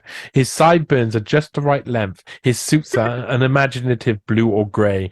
What's just the right length? Yeah, I know. His voice exudes self-confidence without becoming overbearing. But listen to what he says instead of how he says it, and the stereotypes begin to crumble. And that's very much true, because he's not working in the way that you think he's working. His sideburns are mesmerizing. They're not chopped. They're not too long. They're not dirty little sideburns either. They're just the right length. We need a new name. They're Potburns. They're Stan Burns or something. I don't know. But he's obviously getting lots of notes. By 1973, Potty Burns. Let's call him Potty Burns. Potty face. Anyway, he's by this point he's also met his future CIA lovey, who we'll cover in the second one. He's met her and he's actually dating her by this point. So he's already got links to CIA. Now, here we go. This is interesting. Oh my God, so interesting. Back in the New York Times, I like going to New York Times. New York Times seems to be where they publicize the things that they're going to get rid, that they're going to cover up. Like, oh, this person's covering up this person, but they say it in other words. And here, John Stanley Pottinger is involved. What's he involved in? Bork meets Aid, Washington. So Robert H. Bork, as acting attorney general, spent the first morning head of a stunned Justice Department discussing the future of the Watergate prosecutions. So, what is this? John Stanley Pottinger is suddenly discussing the future of the Watergate prosecutions. He seems like he's picked up a job now. He's picked up a reoccurring theme. And here again, whether or not it is John Stanley Pottinger quote. Oh man, that went quickly. And I've skipped across the other part of the page, you bastards. There's a John Stanley Pottinger quote saying we have a whale of a load of power and we're prepared to use it if necessary. And that's what he said about discrimination and civil rights stuff. Yeah, they used their power in certain ways to target certain people. And so this was obviously, I mean, there's loads of stuff going on while he's in government, while he's in administration due to civil rights. There's the Boston is running battles as schools start, and he's like essential to looking over all of that and seeing if the government is doing the right thing. And of course, the government's always doing the right thing by Stan. He says at first, he's always saying, oh no, the government will be checked on because they're probably not doing the right thing. And then later on, he's like, oh, the government did nothing wrong and they did all of the right thing. It's like they say, look, I'm going to be a proper critic, and then he does the critique, and then he says, oh well, I don't need to be a proper critic anymore. There you go. And here we are, New York Times again. And what's this? This is really important within the article too. Study of Dr. King's death finds no link to the FBI. So we're entering we're coming up to the last two sections that are in this first article. As you see, it's like full of stuff. It's full of it's a good way to get to know John Stanley Pottinger, Stan Pottinger, and a good way to go forward. It's going to get crazy, the next ones, but this is extremely crazy in itself. Look, so in 1976, they're finding that there's no link to the FBI to Martin Luther King's death. And Ray is definitely, James Earl Ray is definitely the person who shot him and all of this.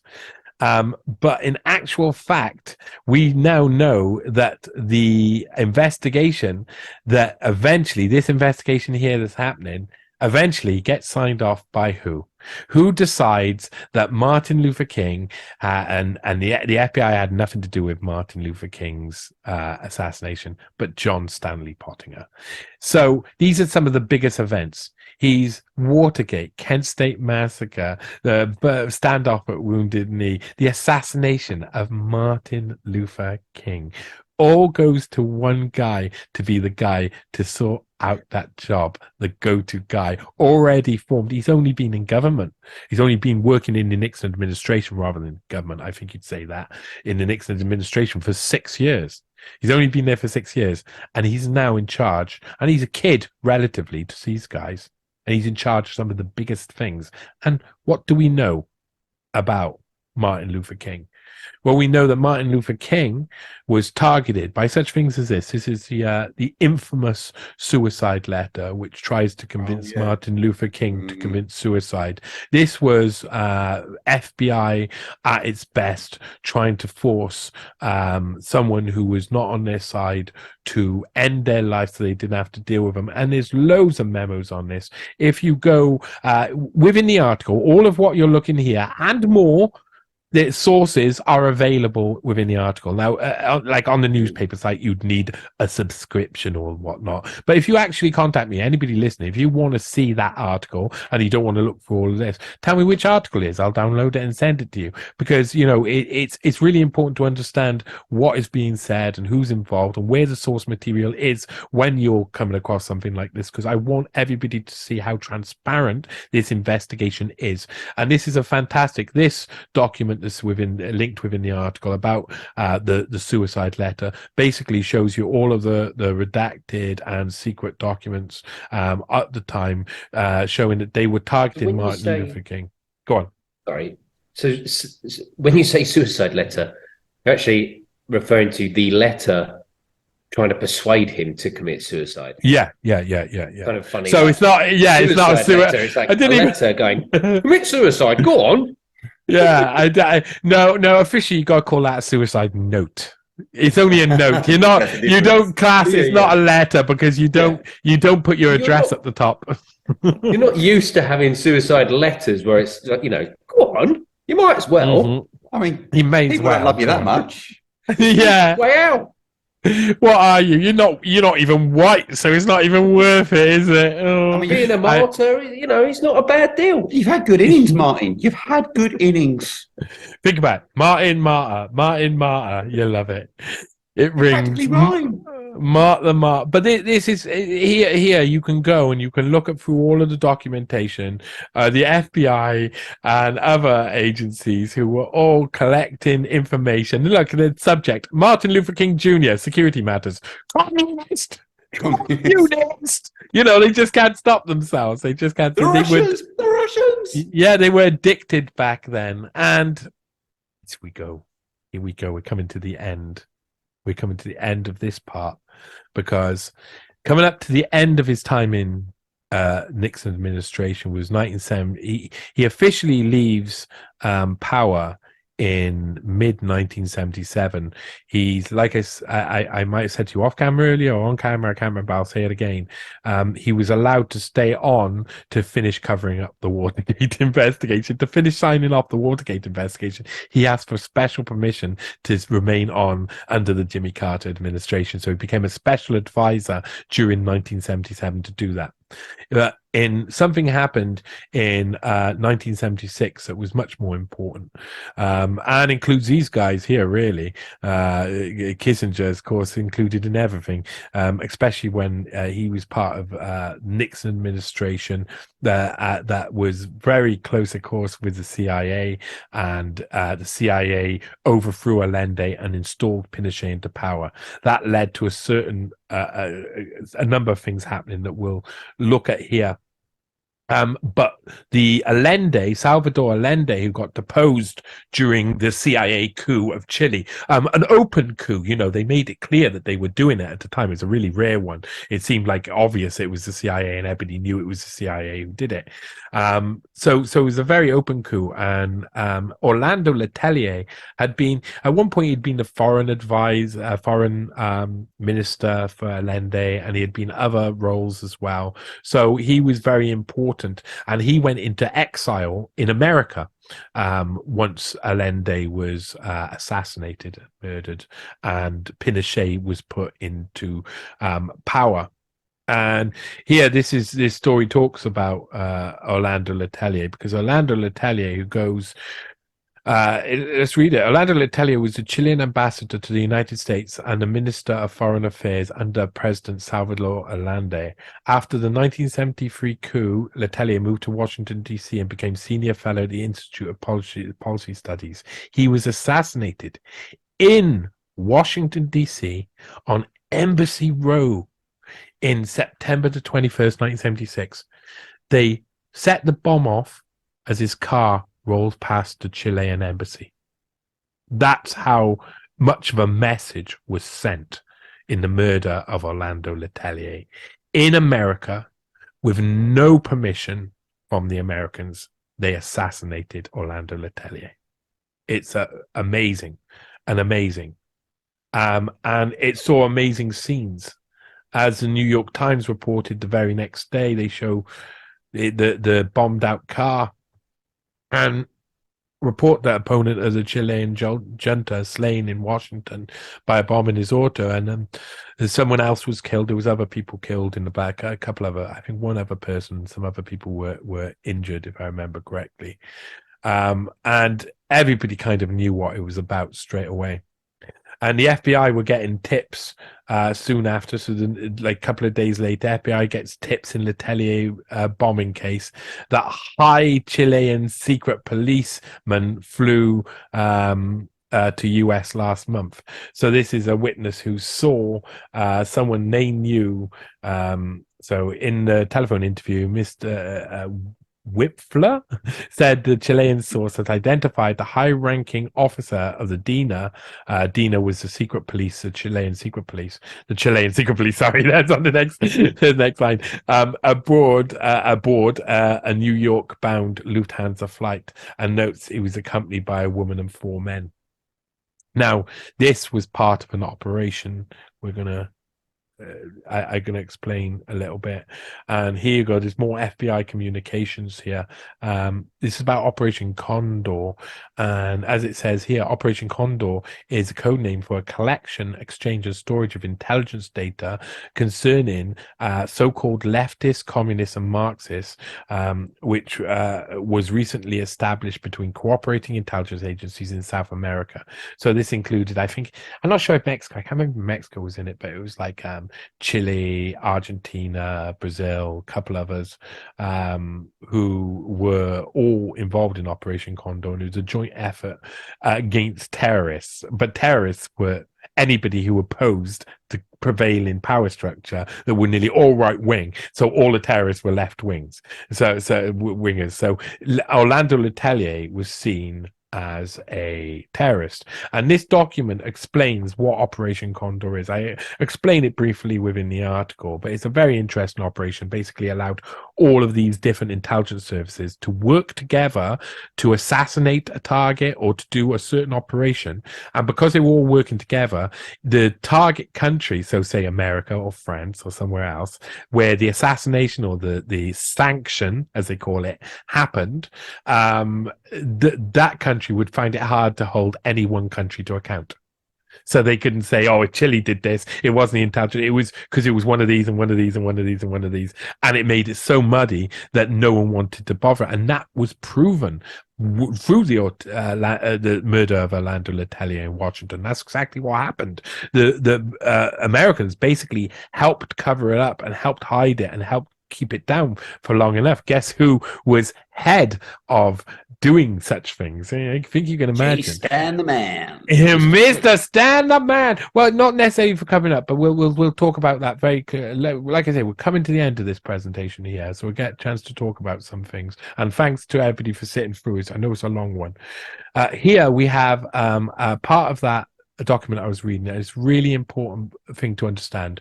Operation Condor had 3 phases.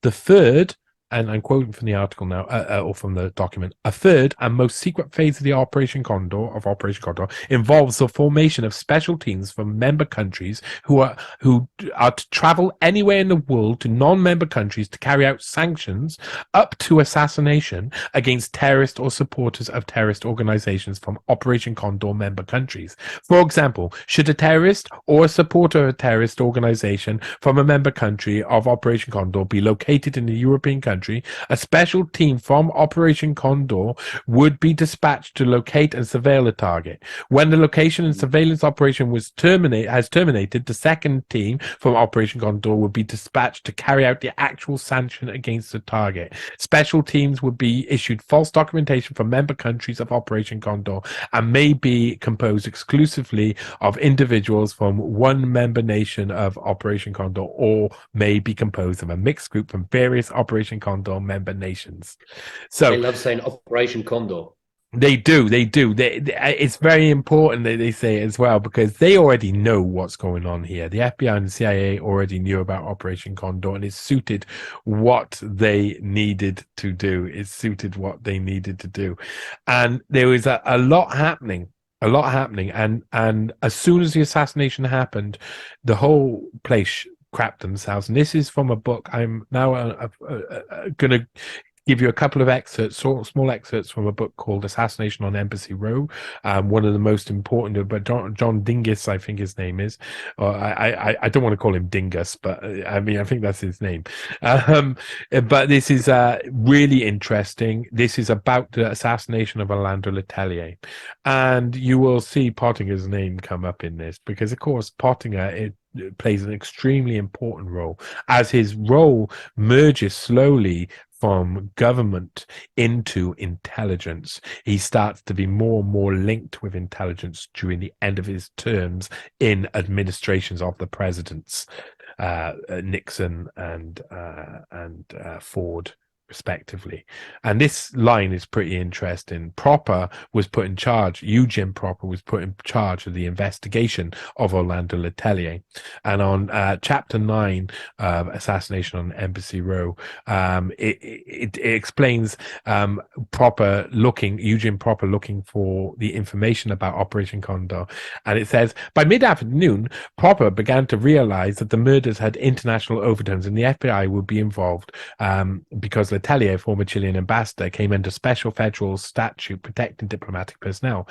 As he called professionals and friends in the government agencies around Washington and read reports as they came in, a bewildering cacophony of buzzwords began to engulf him.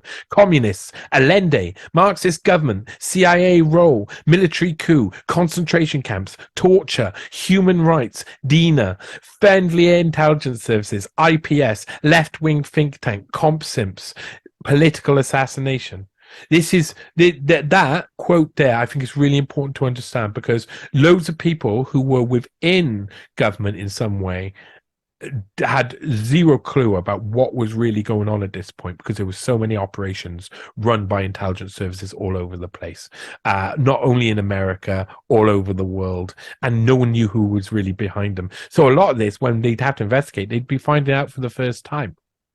And what's really interesting, it didn't really fit there, did it? Hey? It's like concentration camps, Friendly. but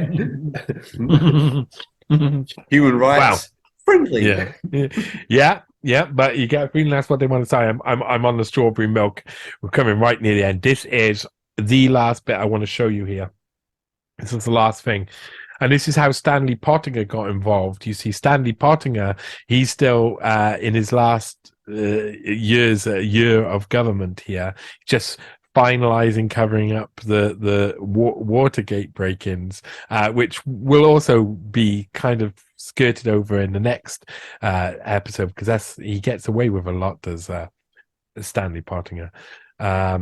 But here he's called in by Eugene Proper when Eugene Proper is doing his investigation of the assassination of Orlando Letelier, and an opportunity shows itself. A big opportunity shows itself.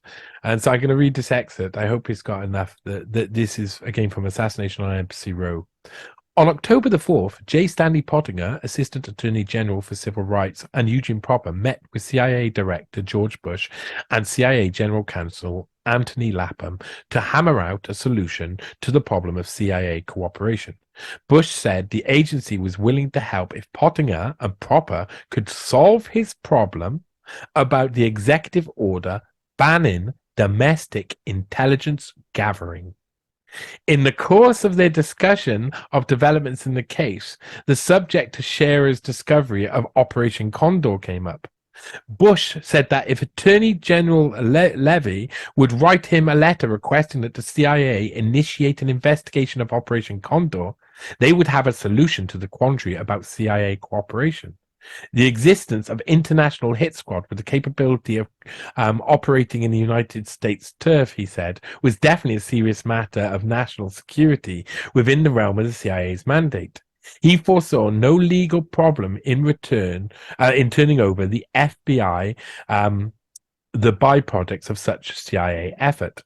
Over the next few days, Pottinger arranged for the presidential order, and he and Proper ironed out the details of a just CIA agreement for secret, circumscribed cooperation, domestic surveillance of American citizens. The CIA would provide relevant information from CIA files, but Justice could not use information in court unless it had independently obtained it from a separate source. In case the outcome of the investigation turned on a particular piece of CIA information or a CIA witness, the decision to use the information would be made by the president. And I tell you what, did they succeed? Did they succeed? Did they succeed? So what happened then? Well, J. Stanley Pottinger went and got the authorization for George Bush's CIA as head of the CIA, his friend, who you'll discover that they have lots of links, including within the Republican Party, and will include Stanley Pottinger making sure, being central in a coup that allows, a political coup that allows his friend George H.W. Bush to become vice president of the USA. And that's J. Stanley Pottinger's direct actions to create the October surprise, which turns the American election in 1980 towards Reagan and Bush, and means that his friend and the head of the CIA now sits in the second highest office, basically controlling a puppet like Reagan, who's pressurized on all sides by these people. Yeah. And in the next episode, in the next episode, in the next part of the series, the Pottinger supremacy, we'll be looking at Pottinger's entry into elite intelligence agency fuckery of the highest order. This man has been responsible for the biggest stuff, and when you take it into the when you put it into when you rationalize it, assassination of Martin Luther King, signing that off. Later on, we know, and this I cover in the article. We know that the family then went eventually to James Earl Ray in prison and said, "Hey, did you kill my father?" Like that's what one of King's sons said. And he said, "No, I didn't at all." And Ray seemed like he was a bit nuts. And the family believed him completely and had other evidence. So they took to court.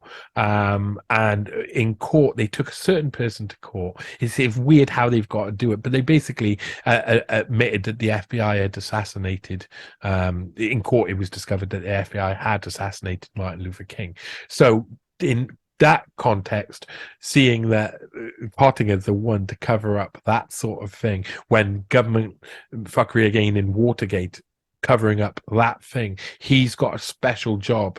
And that job, once he goes dark, once he leaves public office, he does so much more. And he changes the world. And this guy is there will be, I promise you, there will be a movie about him one day. And maybe it'll be one day soon, because this is a life that has been hidden from people, completely hidden. No one realizes there's one thread linking all of these cases together, and it's the most important piece. It's the person that decides what happens about that case. So we're ending this. Orlando Letelier has just been murdered. Pottinger has got the CIA the rights to surveil its own citizens, which is a massive. I mean, that's covering up things and then getting domestic surveillance. Just unbelievable. They had to wait 20 years more for 9/11, didn't they, to do that again? In terms of surveillance people, they had to wait a long time for that again. There is a lot of that. There is a lot of that within American history. It's never let a good crisis go to waste. Yeah. Always indeed. Want to get something more out of it in terms of taking people's freedoms away or increasing surveillance and anything else they can push forward. Yeah. So that's it. That's the first part. That'll lead you. This will lead us. Resume. Yeah, already. Isn't it? Yeah, and it's we're just going to our lips with part 2. You guys will of course see part 2 a little bit early, so I'll probably try and send that to you in probably about 4 or 5 days.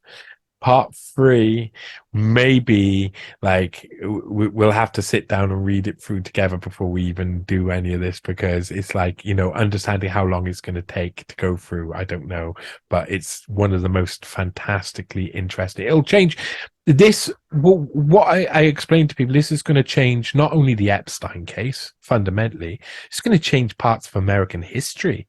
This is showing people that there's one person, that there's a conspirer. There's a conspirer who's been involved, who's the man to go to for all of this stuff.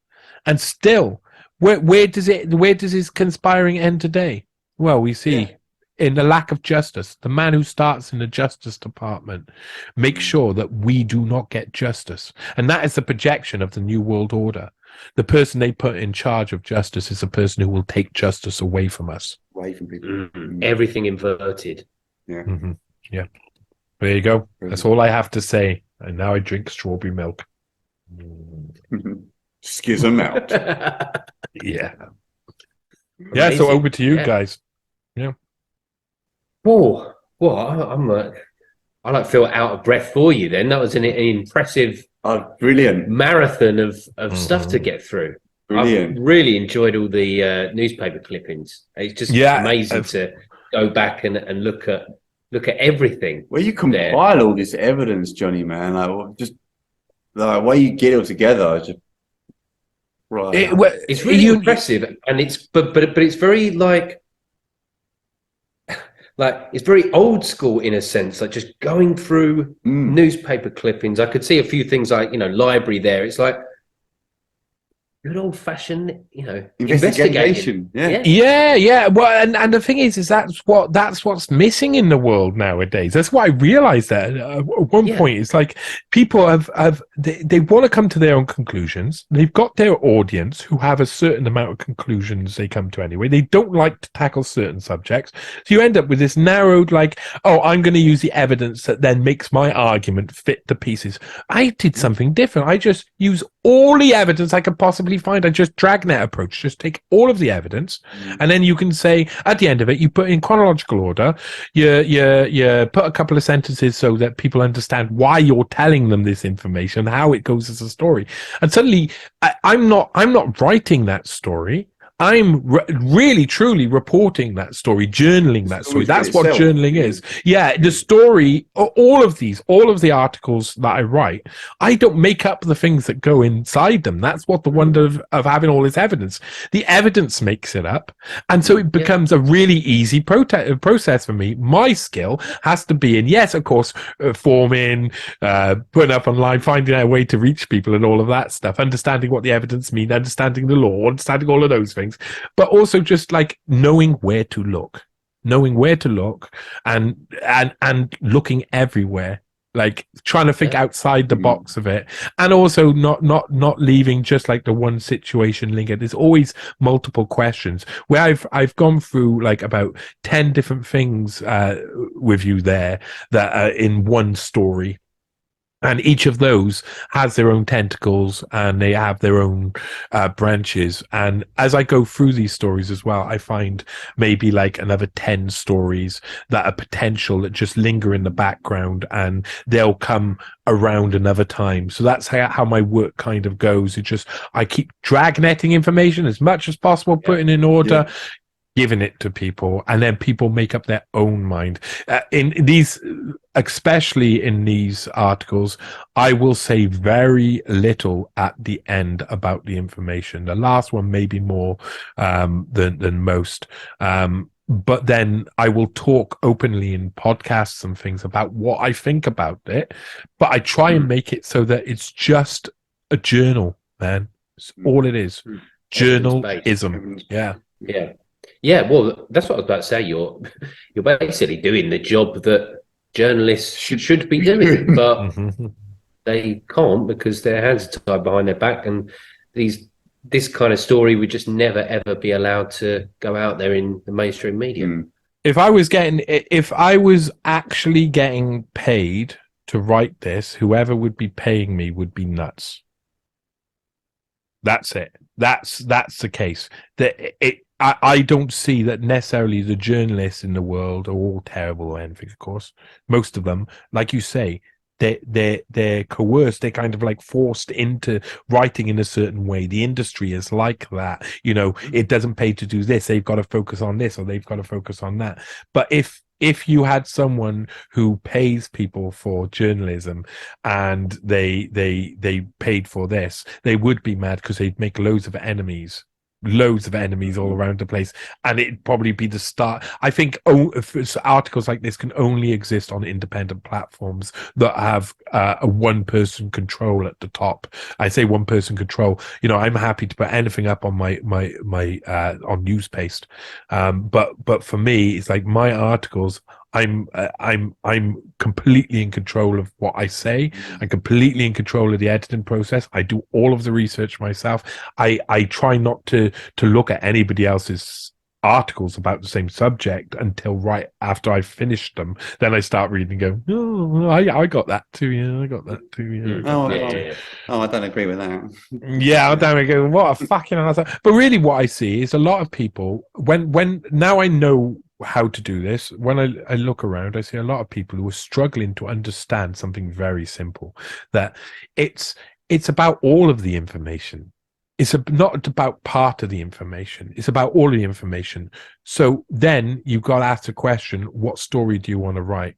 And can you write all that information down in a way that people can sort of take it in a short space of time? Because that's the key to it. That's the key to journalism. That's the key to writing amazing stuff and really reporting, really getting the truth out there, is having like it's just not one bit. It's not just like, oh, you become a journalist, you're trained, you do this, and then you have something. You have to find the thing, and then you have to find the amount of that thing that you can explore in a short article or short enough article. Yeah. And this whole series is going to show people loads of stuff about the Epstein case that it doesn't even mention, because this is one of the most important things, is that once you understand how everything works and set down, you will have your own questions that make no sense about what has happened.